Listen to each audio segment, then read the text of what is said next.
In this movie tutorial, we'll cover over the basics of editing audio and MIDI with the Nuendo. Once you've finished viewing this tutorial and you want to learn more about editing, then you can jump right over to the editing topic, which provides a collection of detailed, in-depth tutorials covering everything there is to know about editing with the Nuendo.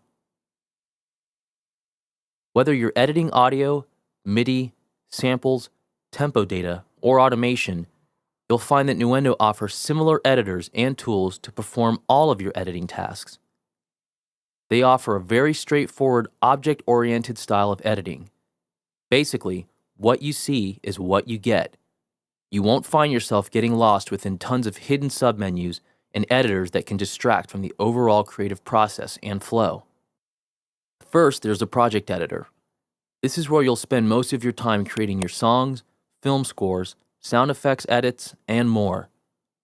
All your tracks are laid out for you on the left-hand side. Then you have blocks, or what we call events, represented over on the right.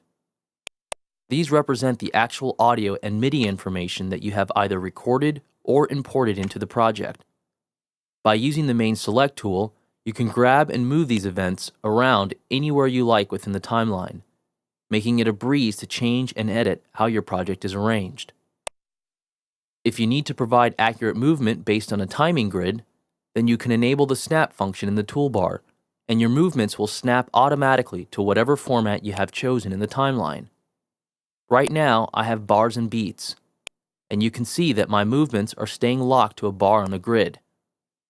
If you need to snap to a different type of grid, then you can change the timeline format simply by right-clicking on a PC or control-clicking on a Mac on the timeline and choosing any format you like. If we choose seconds, then my movements will now snap to a grid based on actual seconds and minutes.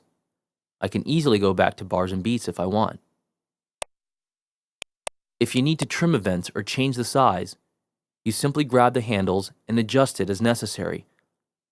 Slicing them or cutting is as simple as choosing the slice tool and cutting it where you need to. And repeating is just as easy as selecting an event and choosing repeat from the edit menu. Type in the amount you wanted repeated, and it's done. If you need to perform other editing tools, then you have a wide selection of tools available directly from the toolbar. These are covered in more detail than the editing and arrangement tools tutorial in the editing topic. And of course, you have your basic cut, paste, and copy commands available for whatever events you may have selected.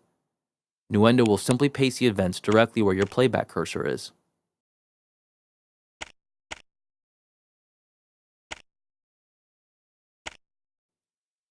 Next, you have event editors.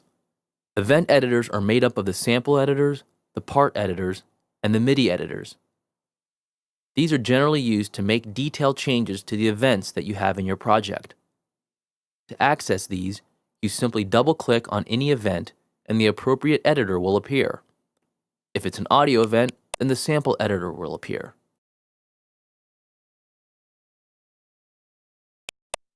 If it's a MIDI event, then a MIDI editor will appear. What I find great about Nuendo is that all of your editors have a similar look and feel to them, using the same toolbar with your editing tools, timeline functions, and more.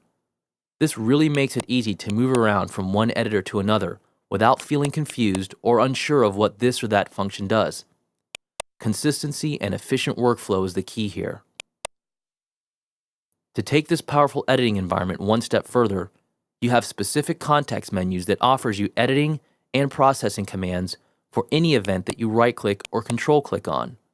Everything from editing tasks to audio sample processing, even plugins can be applied in an offline process to any individual event. This is true editing power at its best. How about automation? If you need to edit automation, it's as simple as pulling down the automation track for any track you have in your project. And you can use the same editing tools to change and manipulate your automation data. You can even view multiple automation tracks for any given track, making it easier to get a high-level view of the various types of automation you may have going on within a track. It also helps when you want more than one parameter to make the same automation movements. So, as you can see, there is no doubt that Nuendo leaves nothing behind when it comes to editing your audio tracks, MIDI tracks, track automation, and more. And we've just briefly covered over some of the basics. Wait till we get into more details within the editing topic.